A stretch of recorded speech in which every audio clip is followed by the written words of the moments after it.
ஃப்ரெண்ட்வுட்ஸ் மக்களுக்கு வணக்கம். இது பைல்வான் டாக்ஸ். சினிமால அன்றாட நடக்கக்கூடிய நிறைய சம்பவங்கள பத்தியும், நடிகர், நடிகைகள பத்தியும் நிறைய சுவாரஸ்யமான விஷயங்கள இப்ப நாம சார் கிட்ட கேட்டு தெரிஞ்சுக்கலாம். வாங்க ஷோக்குள்ள போலாம். கார்த்தி அவங்க அப்பா சிவகுமாரோட ஜாயிண்ட் ஃபேமிலியா இருந்தா இந்த நிகழ்வு நடந்திருக்காது.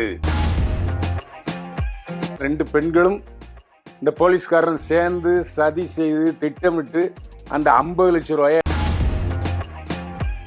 ஒரு நடிகர் வீட்டில் வாட்ச்மேன் மாதிரி வேலை பார்க்குற போலீஸ்காரர் அவர்கிட்ட 50 லட்சம் ரூபாய் எப்படி இன்கம் டாக்ஸ் பிரச்சனை வராம இருக்கிறதுக்காக இப்படி எல்லாம் ஒரு டிராமா.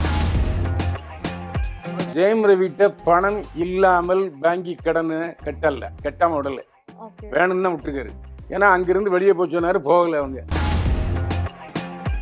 பாரதி ராஜாவுக்கு இப்ப ஞாபக சக்தி இல்லை, ஞாபக மருதில் இருக்காரு. இப்ப யாராவது போய் பார்த்தாங்கன்னா பாரதி ராஜா இருக்கிற பங்களாவில் யாருக்கும் அனுமதி இல்லை. கோடிக்கணக்கில் சொத்து இருந்து என்ன பிரயோஜனம்? அதை ஆண்டு அனுபவிக்க பையன் இல்லை. வணக்கம் சார். என்னை வாழ வைத்துக் கொண்டிருக்கும் யூடியூப் சேனல் நேயர்களுக்கு நன்றியும் வணக்கமும். சினிமாவை திறந்து பார்த்தாலே இன்னைக்கு பல விஷயங்கள் நடந்துகிட்டு இருக்கு. அரசியலை தாண்டி சினிமாவில் நிறைய அரசியல்கள் நடந்துட்டு இருக்கு. தினம் தினம் திருட்டு சம்பவங்கள் வெளியில தான் நடக்குது அப்படின்னு பார்த்தோம்னா, சினிமா நடிகர்கள் வீட்டையே சுத்தி சுத்தி நடக்குது. காரணம் என்ன சார்? இப்போ சூர்யா வீட்டுல திருட்டு நடந்துருச்சு அப்படி இப்படின்னு சொல்லி நிறைய விஷயங்கள் வருது. ஆனா இது வரைக்கும் சூர்யா தரப்புல இருந்து எந்த ஒரு பதிலுமே வரல. அது உண்மையா பொய்யா? சோ என்ன நடந்தது சார்? உண்மை நடந்தது உண்மை, போலீஸ் கேஸா இருக்கிறது உண்மை. இதுல எனக்கு தெரிஞ்சுன்னா முதல்ல கிளைமேக்ஸை சொல்லிடுறேன். இவர் கார்த்தி அவங்க அப்பா சிவகுமாரோட ஜாயிண்ட் ஃபேமிலியா இருந்தா இந்த நிகழ்வு நடந்திருக்காது. ஏன்னா கண்வழி பாம்பு மாதிரி அவங்க அம்மாவும் இருப்பாங்க, அவங்க அப்பா சிவகுமார் சாரும் இருப்பாரு. ஸோ யார் வர்றாங்க போறாங்கிறது தெரிஞ்சிருக்கும். இவங்க ஈசிஆர் கிழக்கு கடற்கரை சாலையில் புதுசாக கட்டுற பங்களால இது நடந்திருக்கு. அப்போ ஜோதியாவும் நடிப்புக்காக வெளியே போயிருக்கலாம், இவரும் நடிப்புக்காக வெளியே போயிருக்கலாம். அப்போ அங்கு வேலை செய்யறவங்க 2 பெண்கள், ஒரு போலீஸ்காரர். அந்த பெண்கள் வீட்டுக்குள்ளேயே வேலை செய்யறாங்க, போலீஸ்காரர் வெளியே காவல் காத்துக்கிட்டு இருக்காரு. அப்போ இவங்க 2 பேருக்குள்ள ஒரு பெரிய அண்டர்ஸ்டாண்டிங் இருக்கு. ஒருவேளை ரெண்டுமே, அதாவது 2 பெண்களும் இந்த போலீஸ்காரன் சேர்ந்து சதி செய்து திட்டமிட்டு அந்த 50 லட்சம் ரூபாய அடிச்சாங்களான்னு தெரியல. நல்லா கேட்டுங்க, போலீஸ்காரர் 50 லட்சம் ரூபா கொடுத்தேங்கிறாரு. அதுக்கு தங்கம் கொடுத்துருக்காங்க. எவ்வளவு? 9 லட்சம் ரூபாய்க்கு தங்கம் கொடுத்துருக்கு. யார்? அந்த வேலைக்கார பொண்ணுங்க. இவரு 41 லட்சம் ரூபாய் இன்னும் மீதி தரணும்னு சொல்லி கேஸ் கொடுத்துருக்காரு. சரி, இப்போ உங்களே எடுத்துங்க, ஒரு பெரிய டிவியில் வேலை செய்றீங்க, உங்களுக்கு எவ்வளவு சம்பளம் வேண்டாம். ஒரு இன்னைக்கு லெவலில் ஒரு 10 லட்ச ரூபா பேங்க்ல வச்சிருப்பீங்களா? இல்லை. அப்படிப்பட்ட அதாவது இப்போ ஒரு 5 டிஜிட்ல சம்பளம் வாங்குறவங்களே ஒரு 10 லட்ச ரூபா கையில் வச்சிருக்க முடியாது. அதுவும் கடன்லாம் வண்டி ஓடிக்கிட்டு இருக்கும், அதுவும் அந்த இஎம்ஐ அது இதுன்னு போயிட்டு இருக்கும். இப்படிப்பட்ட சூழ்நிலையில ஒரு நடிகர் வீட்டில் வாட்ச்மேன் மாதிரி வேலை பார்க்குற போலீஸ்காரர் அவர்கிட்ட 50 லட்ச ரூபா எப்படி வரும்? சரி, வேலைக்கார பொண்ணு அக்கா தங்கச்சி 2 பேர், அவளுக்கிட்ட 9 லட்சம் ரூபாய்க்கு நகை எப்படி வந்துச்சு? தங்க நகை. இதத்தான் முதல்ல விசாரிக்கணும். நிச்சயமா இந்த பணம் அவரு ஜோதிகா சூர்யா வீட்டுலாம் திருடிருக்காங்க. அது அனலைஸ் பண்ணா தெரியும். ஏன் சூர்யா வெளிப்படையா அதை சொல்ல மாட்டேங்கிறாருங்கிறது தெரியல. ஆனா போக போக தெரியும். இப்ப நாம இந்த விஷயத்தை ஆரம்பிச்சிட்டோம்ல, இதே மாதிரி பல நடிகைகள் முதல்ல அப்படித்தான் ஆரம்பிச்சாங்க. இது ஐஸ்வர்யா அவங்க வீட்டுல முதல்ல நம்பி விட்டுட்டு போனது நைஸா பீரோல இருந்து எடுத்து பண்ணாங்க இல்லையா? அந்த மாதிரி, அதாவது ஒரு கோடீஸ்வரர் வீட்டுல வேலை செய்யறவங்க எவ்வளவு சின்சியரா இருக்கணுங்கிறத டெஸ்ட் பண்ணி தான் பார்க்க முடியும். அது விளைவுதான் இந்த மாதிரி. இன்னொரு பக்கம் எல்லாரும் சொல்றது, ஒரு இன்கம் டாக்ஸ் பிரச்சனை வராம இருக்கிறதுக்காக இப்படி எல்லாம் ஒரு டிராமா ஆடுவாங்க அப்படின்னு சொல்றாங்க. அது உண்மையா சார்? இல்ல, டிராமா அண்ணா அதை மறைச்சிருவாங்க. இப்போ இந்த விஷயம் வெளியே வந்திருக்காது. அப்படி சொல்றீங்க. இப்போ அந்த போலீஸ்காரரு சூர்யாட்ட கேட்காமையா கம்ப்ளைண்ட் கொடுப்பாரு. எப்படியும் இது போலீஸ்ல கம்ப்ளைண்ட் கொடுத்தா சூர்யாட்ட போகும். ஆமா. அப்படிங்கும்போது உனக்கு எப்படி அவ்வளோ துட்டு வந்துச்சு, இவ்வளோ 50 லட்சம் எப்படி வந்துச்சு?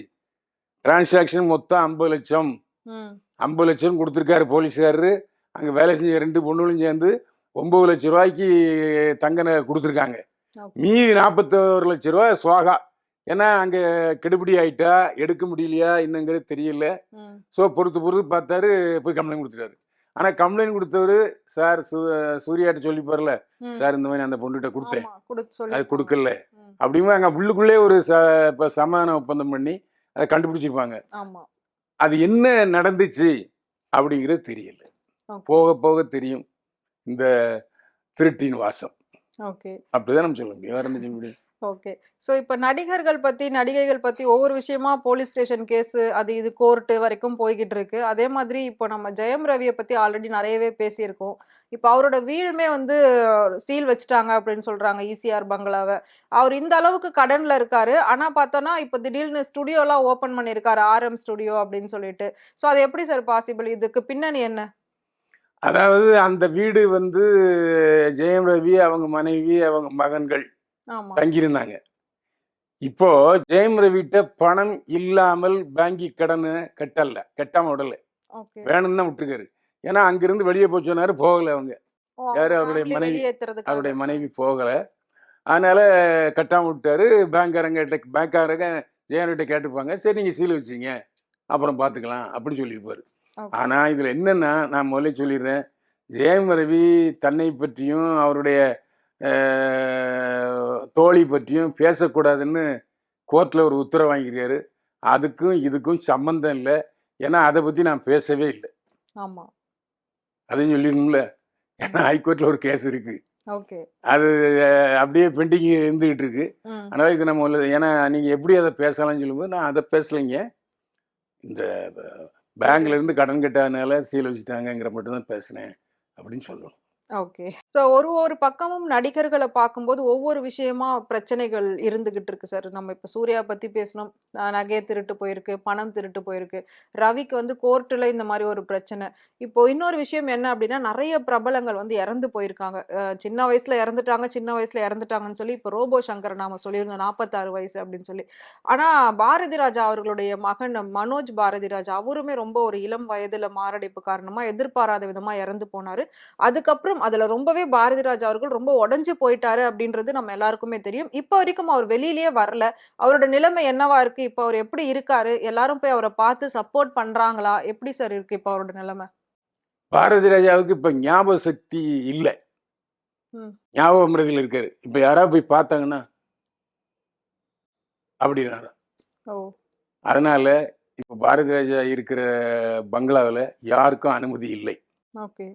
அவள தனியா மருத்துவர், நர்ஸ வச்சு பார்த்துக்கிறாங்க. ஆ. ஆனாலும் அந்த பையன் படத்த பார்க்குறது, அப்புறம் அழுறது, அப்படியே தலைய தொங்க போட்டுக்கிறது. வேளைக்கு சரியா சாப்பிடுறாராங்கிறது கூட தெரியல. ஓகே. அது மட்டும் இல்ல, யாராவது பாரதி ராஜாவ பார்க்கணும்னா, இவரு பார்த்துட்டு தேம்பி தேம்பி அழுவுறாராம். அது இன்னும் அவர வந்து ப்ரெஷர் ஆமா. அதிகமாக்கிரும். ஏன்னா போறவங்க ஏதாவது பேச ஆரம்பிச்சான்னு வச்சுக்கங்க, போறவன் சரி அப்படின்னு சொல்லிட்டு வந்தா பரவாயில்ல. ஏதாவது வாய திறந்தானா நாசமா போயிடும். அதனால அப்படி தனியா தான் இருக்காரு. அதாவது இடையில அந்த இறந்த உடனே மனோஜ் பாரதி இறந்த உடனே அவங்க சகோதரி ஜனனி மலேசியா கூட்டு போனாங்க. ஆ. வாங்கப்பா அங்கே போயிருப்பலான்ட்டு. ஓகே. அங்கே போய் ஒரு 4 மாசம் இருந்தாரு. அங்கேயும் யாரோடையும் ஃபோன்ல பேசல. திடீர்னு நான் ஊருக்கு போறேம்மான்னு சொல்லி இங்கே வந்துட்டாரு. மறுபடியும் அதே மாதிரி அந்த சூழ்நிலை தான் இருக்காரு. இதை நான் வந்து இட்டுக்கட்டி சொல்லல. மனோஜ் பாரதி ராஜாவுடைய உடன் பிறந்த சகோதரர் இந்த தகவலை பூரா தெரிவிச்சிருக்காரு. இதன் மூலம் என்ன அவர் சொல்றாருன்னா, யாரும் பாரதி ராஜாவை பார்க்க வராதீங்க. ஓகே. பார்க்க வந்தா இன்னும் ப்ரெஷர் ஆயிரும். இன்னும் ஒரு மோசமான நிலைமைக்கு ஆளாகிக்காரு. இப்பவே அவரை பார்க்க எனக்கு அழுகழுகையா வரத்தான் செய்யுது. ஓகே. ஏன்னா மனோஜ் பாரதி வந்து சின்ன வயசுல சித்தப்பான்னு வந்து என் மேலே வந்து விழுவான். நான் அவனை பையன் போல வளர்த்தேன். இப்போ எனக்கும் ஒரு தான் இருக்கு. எங்கள் அண்ணனை போய் பார்த்தா அவரும் அழுகுறாரு, நானும் அழுகுறாரு. நிலைமை ரொம்ப மோசமாயிட்டு இருக்கு. அதனால யாரும் அவரை பார்க்க வர வேண்டாம். கண்டிப்பா இது ஒரு பெரிய அதாவது ட்ரீட்மெண்ட்ல அவர் தேர்வாராங்கிறதும் உறுதி இல்லை ஓகே. அப்படின்னு சொல்றாரு. ஓகே. ஸோ ஏற்கனவே உடைஞ்சு போயிட்டு, இப்போ இன்னும் ரொம்ப முடியாம இருக்காரு முடியாம எல்லா இருக்காரு. விஷயத்துலயும். ஸோ ஞாபக மறதிய இழந்திருக்காரு. அதாவது ஒரே பையன்.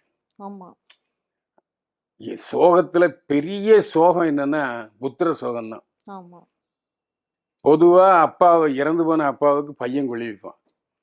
ஆனா, அப்பா மகனுக்கு கொள்ளி வைக்கிறது இருக்கே, அது ரொம்ப துயரமான விஷயம். கஷ்டம். அது சகிச்சுக்கவே முடியாது. அதுவும் எப்படி வரணும் அவரு வந்து உண்மையிலே அந்த மனோஜ் பாரதி விஷயத்துல தோத்துட்டாரு. ஒரு நல்ல நடிகனா கொண்டு வரணும்னு சொல்லி ஆமா, நெனச்சாரு. ஆமா.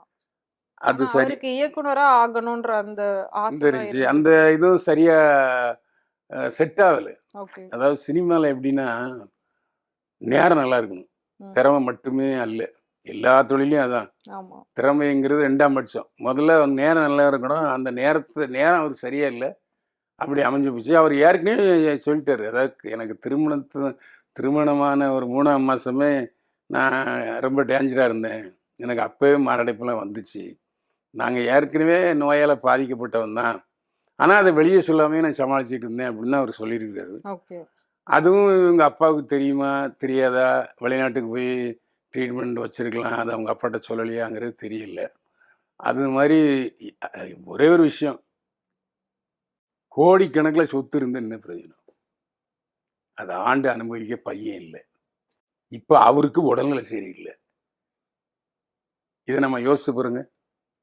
நிம்மதி இருந்தா தான் ஒரு மனுஷன் நல்லா இருக்க முடியும். காசு, பணம், சொத்து, புகழ் எல்லாம் 2ஆம் பட்சம் தான். உடம்பு நல்லா இருக்கணும். படுத்த உடனே போய் சேர்ந்துரணும். இருந்து அவஸ்தைப்பட்டுக்கிட்டு, அப்படி மேல பார்த்துக்கிட்டு, கீழ பார்த்துக்கிட்டு, ஒரு கற்பனை செஞ்சு பாருங்க பாரதி ராஜாவுடைய நிலைமைய. ஆமா சார். ஏன்னா எவ்ளோ பெரிய ஒரு யாருக்கும் அந்த டைரக்டரு நிலைமை வரவே கூடாது. ஏன்னா 80ஸ்ல எவ்ளோ அவ்வளவு பெரிய நடிகர், பேர் நடிகைகள வாங்குனாரு. அறிமுகப்படுத்தினவரு. சினிமாவ தலையில புரட்டி போட்டவரு. ஆமா. ஒரே செட்டு, கோடிக்கணக்கான செட்டு, பிரம்மாண்ட செட்டு அப்படிங்கிற போங்கடா நீங்களும் உங்க செட்டுகள்னு சொல்லிப்புட்டு, கேமராவ ஸ்டூடியோலேருந்து வெளிய தூக்கிட்டு வந்து கிராமத்துக்கு கொண்டார்ல. ஆமா, அதுக்கப்புறம் தான் நெறைய கிராமத்து கதைகள் வந்துச்சு. கிராமத்து ராஜான்னு தான் அவர சொல்லுவாங்க. ஆமா. அப்படி ஒரு அதாவது அவரும் புதுமுகம். ஆனாலும் எல்லா புதுமுகங்களையும் வச்சு படம் எடுத்து, சூப்பர் ஹிட் குடுத்து, இன்னைக்கு எல்லாருமே பெரிய ஹீரோயினா இருக்காங்கன்னா, அது அவரால தான் 80ஸ் அவர டைம்ல. பாரதிராஜா, பாக்கியா பாலச்சந்தர் 2 பேரும் இயக்குனர் இமயம், இயக்குனர் சிகரம். 2 பேரும் கையால குட்டுப்பட்டு தான் இன்னைக்கு தமிழ் சினிமா அந்த நடிகர் நடிகைகள் ஆண்டுட்டு இருக்காங்க. ஓகே. அவரு பாலச்சந்தர் போய் சேர்ந்துட்டாரு. இவரு பாவம் எங்க ஊர் பாஷையில சொன்னா அழுந்திக்கிட்டு இருக்காருன்னு சொல்லுவாங்க. அது மனிதனுக்கு வரவே கூடாது.